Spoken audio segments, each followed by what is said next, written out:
we're going to be talking about converting between exponential and logarithmic forms of equations. In order to do this, you must remember what a base is. Remember, a base is only a base when it's risen to an exponent. If a base does not have an exponent, then it cannot be called a base. So notice we have our abbreviations here. This is the base to the exponent, and it equals an argument.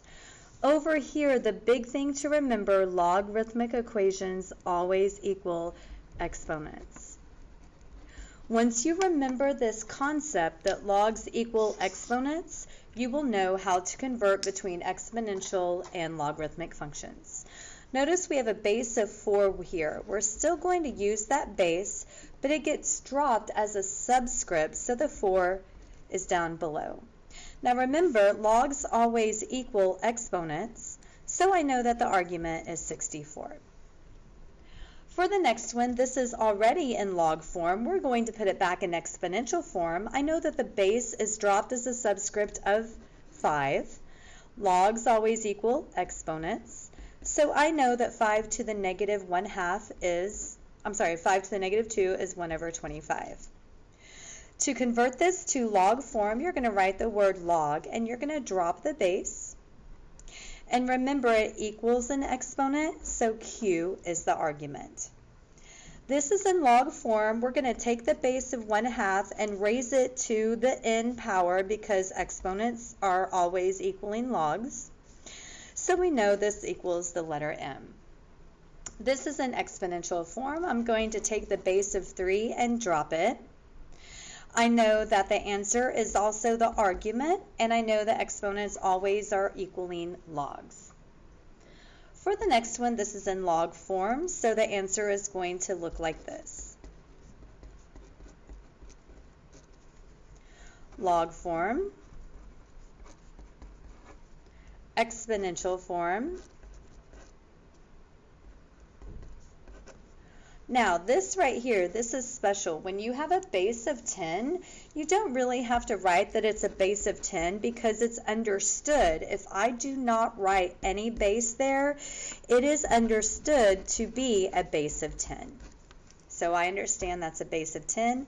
That is a common log. The next thing, we're going to convert this to exponential 4. 2 is the base. The exponent is negative 4, and I know this equals 1 over 16. 2/5 is the base. We're going to drop it, and I know that the argument is r, and logs always equal exponents. To put the very last one in exponential form, make sure you put your fraction in parentheses, raise it to the y value, and that is going to equal x. Let's go ahead and take a look at the next part here. We're going to do a couple of things. We're going to evaluate these logs, and then we're going to plug in some numbers and solve. Up here, to evaluate logs, always set them equal to x. And remember, x is the exponent. All right, so for this first one here, we have log base 3 of 81. We're going to say that it equals x. 3 to the x equals 81. We're going to rewrite 81 as a power of 3.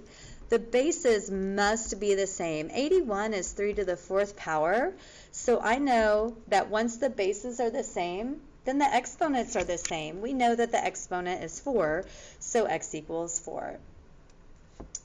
Remember, we're going to put equals x on all of these. So let me just go ahead and do that. That way it won't have to stop later. Okay, so this is going to be 1/3 to the x equals 1 over 27. So if you notice, those do not have the same base. However, 27 is 3 to the 3rd power. I'm just going to put that 3 out at the top, and now we know that x equals 3. For this next one, a log base isn't written. I know that it equals 10. So 10 to the x is going to equal 1 over 100. 10 to the x is going to equal 1 over 10 squared because that's what 100 equals. We're just going to make the same base. So 10 to the x equals 10 to the negative 2. Now that the bases are the same, we know that x equals negative 2. For this next one, this is 8 to the x equals a negative